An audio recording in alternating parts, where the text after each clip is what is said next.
Hello everyone, welcome to GlamTalk powered by your one and only GlamGuider, where beauty meets real talk. To bring you straight answers from someone who can turn your insecurities into confidence.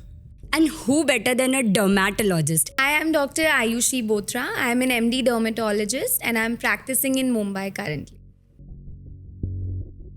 Dermatology is not just about skin and hair.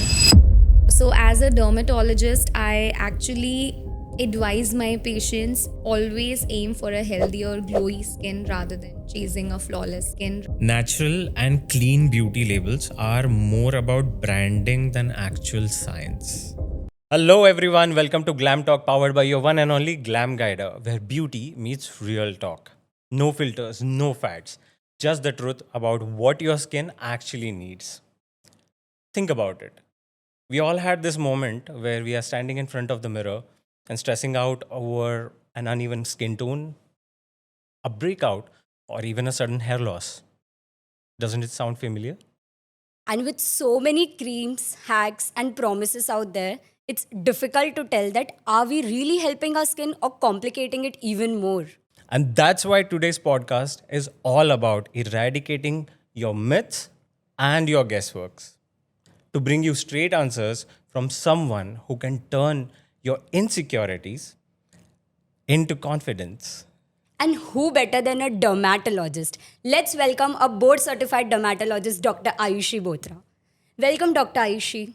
Hi, I'm Dr. Ayushi Bothra. I am an MD dermatologist and I am practicing in Mumbai currently. Very warm welcome, Dr. Ayushi. So we will dive into our first segment, which is unmasking the dermatology. Mainly when I have seen that, if I take a name dermatology in front of the people, what actually comes into their mind is something related to the skin and mainly towards the facial skin and the skin around your arms and those areas. But recently I found out that dermatology is much wider and much broader than that. Would you like to tell our audience that what dermatologist actually can help you into and what it actually involves? Okay, so dermatology is not just about skin and hair. Skin is like my favorite organ because actually it gives us warning signs what exactly is happening in your body. For instance, if somebody has a dark neck, we will actually look at it as a bad pigmentation. But if you have a dark neck, if you have dark underarms, it could be because of your weight, it could be because of high insulin in the body. A lot of people have yellow plaques on the eyelids. So that indicates that your cholesterol level in the blood has gone up. So skin actually tells you more about your body. Oh, wow. So when I think about skincare, the first and the most initial step that comes to my mind is cleansing. So, is there any specific cleansing routine that a person should follow? For example, morning cleansing or night cleansing? So, cleansing for me is the most important step in a skincare routine because if you like just water is not enough to clean your skin. You actually need a cleanser to remove sweat, dirt, bacteria, everything from your skin. So, cleansing is the most important step. Also, talking about the cleansers, I have always heard about different kinds of cleansers like, gel based, foam based, and so on. My question to you is a specific type of cleanser is associated with a specific skin type, or is it like everyone can use anything according to their needs? Yeah, exactly. So you have to customize your cleansers as per your skin needs. Suppose if someone has an oily skin, so you need cleansers which are foam based, which have salicylic acid or something which can remove the sweat and dirt properly from your pores. If you have a dry skin, then you need cleansers which will not strip the moisture from your skin, which will hydrate your skin. So gentle cleansers would be preferred, so on and so forth. Yeah. So, as we are talking about cleansing, I've heard somewhere that even over cleansing is not good for your skin. So, is that the Yeah, case? that's correct. So, 2 to 3 times a day, I would actually suggest. Over cleansing can actually harm your skin because then your body will start thinking that, okay, it's very, very dry, there's no moisture. let us secrete more oil. So it can give you more acne instead of. Oh, so I think from what you just said is our skin is actually an active ingredient more than a passive. Like, Exactly. it adapts as per our routines and what we do to it. Nice, nice, nice. Also, coming from cleansers, whenever I try to, talk to the people that, I'm using cleansers and so on, I'm cleansing my skin and all, they always, suggest me or advise me to use moisturizers after that. But then what generally happens is because my skin is acne prone, I am honestly scared to do that. So, what is your advice for the people like me, or anybody can use a moisturizer? So, your skin is a barrier. It protects you from almost everything like pollution, dust, infection. So, you have to maintain this barrier always. It cannot go dry. You have to moisturize it. So, even acne prone skin people can use, and actually, they should use a moisturizer. So, they can use very lightweight ceramides or hyaluronic based serums, which will not, be very heavy on the skin. So, moisturizer is a must for everyone. Yeah, because I would like to share my personal experience here that after cleansing, I directly hop onto sunscreen. I have never used a moisturizer. So, is that okay? It is somewhat okay because sometimes I also follow the same routine. I try to keep it very low key. I don't like to load a lot of products on my skin. So you can choose a sunscreen which also has a moisturizer in Moisturizer. it and will hydrate your skin at the same time. Nice, nice. So I think after the cleansers and the moisturizing, hydrating our skin, the major part where I have seen dermatologists stressing is the protection part, which is the sunscreen. In sunscreen, when it comes to Indian skin types, is there any SPF specific SPF rating that we should be following, or is it normalized? So SPF 30 to 50 is the best SPF you can use on an Indian skin. Okay. Yeah. So, talking about sunscreens, I've heard about this two finger rule of applying sunscreen. So, is that the correct quantity of sunscreen to apply on your face? Okay, so yes, two finger rule is the exact amount which you should use on the face and neck. It is 2 milligrams per centimeter square of the skin. So suppose this is your sunscreen, you have to take two finger length of the sunscreen for that is enough for your face and neck. After, I'll just summarize everything. First, we spoke about cleansing, which is, basically taking out all the dirt from your skin. Then comes the moisturizing, which is the hydrating part of it, and then the protection. So this is the basic, Yeah. I think, routine that everyone should Yeah. follow. Coming a little off topic, after all these things, what I have actually seen trending into the current market is the reshaping or resizing of your cheekbones or this jawline areas, and people are using tools like gua sha, rollers, or there are even LED masks nowadays which has come. Do these really work, or is it like just a marketing gimmick? Okay, so it's not exactly a marketing gimmick. They do work, but they work very superficially. You can use gua sha to like lift your skin. It will give you a little bit of firmness to your skin. But you cannot expect gua sha to go inside your skin, work at that collagen level and stimulate collagen. So you really need tools or machines to actually stimulate collagen. For instance, your HIFU, radio frequency. There are a lot of. So isn't even the LED mask, which is it is supposed to be, or it is marketed in such that it reaches at your deeper level. So is that also, or So LED mask also works superficially. It works synergistically with other treatments. So it does work. So, talking about gua sha, rollers, and all that stuff, even Korean skincare routines and products are very trending nowadays. So, do we really be chasing Korean skincare trend? Okay, so you don't have to always follow a 10-step routine, and Korean skincare is made for Koreans because their skin is different, genes are different, race is completely different. with this we come to our next segment, which is skin problems in India. All right. Coming to, a lot of people must be approaching you, and they must be telling their, what not problems in front of you and everything. What are the top three problems that you think that people are facing specifically in India? Nowadays, hair fall. It's become really common. Acne, pigmentation. These three are the major. Okay, so I would like to start with acne.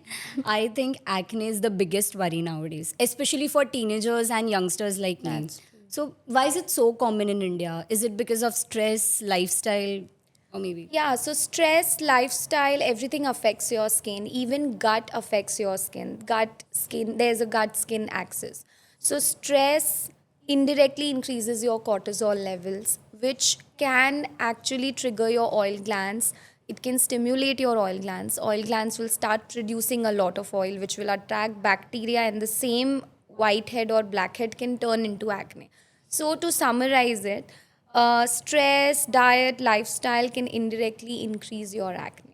Talking about acne, I have seen a lot of people who are trying to treat their acne on their own. What are the most common mistake that these people do that they should be avoiding actually? Okay, first of all, they should stop putting kitchen on their face. So I feel that okay, DIYs are good, but out of all the DIYs, I feel Multani Mitti is the best. Otherwise, yeah, they start scrubbing a lot. They start over exfoliating. They use basin because they feel that the more oil I remove, the less acne I'll get. But actually, it's destroying your skin barrier even more so. And a lot of my patients, they put toothpaste on their acne, which is a crime. So let's be honest, we all know someone who is struggling with pigmentation, dark spots, and even uneven skin tone. So why is it so common in India? So, pigmentation is basically a defense mechanism because it protects us from the harmful effects of sun. Your melanin starts accumulating even if you're outside. Nowadays, studies have proven that even if I'm sitting here, blue light which is coming off from my gadgets or cameras, or if somebody's cooking, heat rays, the infrared radiation can also increase your pigmentation. So Blu-rays, like for the people like us who are basically Exactly. in the corporate world, I think we are in front of the laptops 24/7 nowadays. So I think that's affecting our skin. Sunscreen is a must Must. even if you're in the office. Coming to the pigmentation part, again, people are trying to treat pigmentation with whatnot into their kitchens. Yeah. I have seen people trying to treat their pigmentation using fairness creams, unfortunately, with no results into them. And honestly speaking, on internet, there are more recipes on pigmentation than on dal nowadays. So, what is your advice? Like, should they really take the medical help rather than treating on their own, or is there something that they can take care of? Okay, one product which they can actually add to their skincare routine is sunscreen. A good broad spectrum sunscreen which can provide protection from all kinds of rays, including blue light, infrared, UVA, UVB, everything. Other problem that you mentioned was hair fall. Yeah. I think hair fall should officially be considered as a universal problem now. Anyways, what are the top three reasons behind it? First of all, stress. Second is diet, of course, because people think they are eating everything, but the amount of protein consumption is very less. Sometimes the body is not able to absorb it. And lastly, I think it's family history because even if your mamas or chachas or anyone has it, then you can have male pattern or female pattern hair loss. So I understood about why the hair loss happens, but what are the right ways to treat it? Because I have seen people using oils, right? There are tons of oils out there Yeah. which are marketing that you will get your hair back and everything. Yeah. Should they really take someone's help, like a dermatologist or a trichologist, for that matter, or is there something that they can follow into their routine to stay away from this? Okay. Oils, they do help. Oil provides nutrition to your hair, nourishment to your hair. Rosemary oil also helps because it stimulates, strengthens your hair follicles. But at the end of the day, you have to treat the root cause. You have to visit someone, consult somebody who can treat you at the molecular level. Right. So you can try everything, but once you have Have to taken the seek help. help. So during our research, what we found is that there are certain other problems that people are facing in India, and among which one specific problem which I want to highlight is I've seen a lot of children nowadays facing eczema as their problem. Uh, when these children grow, do they face problems like oversensitive skin or something? Yeah, they do because, okay, so that condition is called as atopic dermatitis, and I'm seeing a lot of kids presenting with atopic dermatitis, mostly because they have a family history of allergy, any kind of allergy, like sneezing, asthma, constant irritation on the body. So, kids, they inherit it, and actually, it shows up on their skin. So they lack this protein which hydrates your skin. So their skin becomes dry, and that's why everything can easily enter the skin, and they keep reacting to almost everything. And with time, these skin allergies they turn into food allergies as well.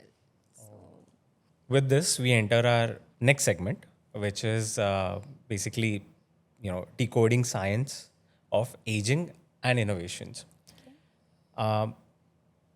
During my own research, I came to know about retinol, and then someone introduced me to retinol, and it confused me so much because they sound quite similar.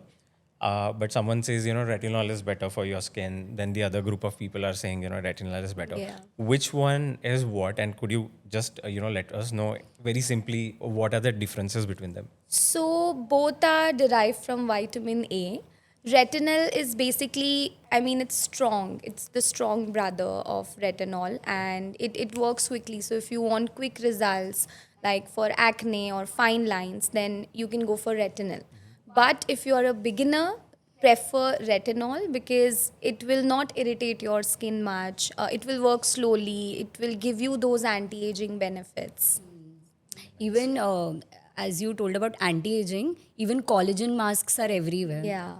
So, do they really have any long-term benefits, or it's just about that short-term glow? So collagen masks will give you short-term benefits like hydration, they'll make your skin plump, but collagen molecules are too big to like go into your skin, into the deeper layers and give those anti-aging benefits or lift or firmness. Moreover, about all this collagen boost out there, there are a group of people who prefer eating it, right? And there are a set of people who says that they're in the favor of applying it on their skin directly because they say that it is going directly into the skin. And there is a whole community of people who are using it in the powdered form somehow. Which one of these are really effective? Talking about oral supplements, there's a very limited evidence on oral collagen. Very limited studies have been done, but yes, it is somewhat effective. Out of all the oral supplements of collagen, I would say powder is the best. Then comes your liquid drinks, but tablets are not very effective because most of the times they get metabolized into your stomach and gut, and 50% is only available. So I've heard about ceramides and peptides, and I've also seen it on various skincare bottles and creams. So they sound high tech, but do they really have any actual benefits? Yeah, sure. Peptides, exosomes, they are the new kids in on the block in dermatology. So nowadays, science is moving towards repair and regeneration.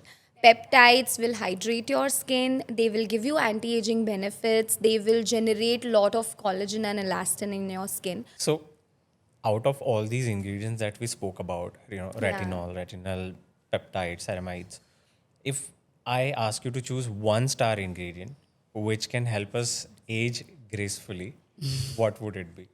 I would choose peptides. So, is it like fast acting? That is why peptides Not is something? fast acting, but it actually works, as I said, on the cellular level. It has that stem cell wala benefit.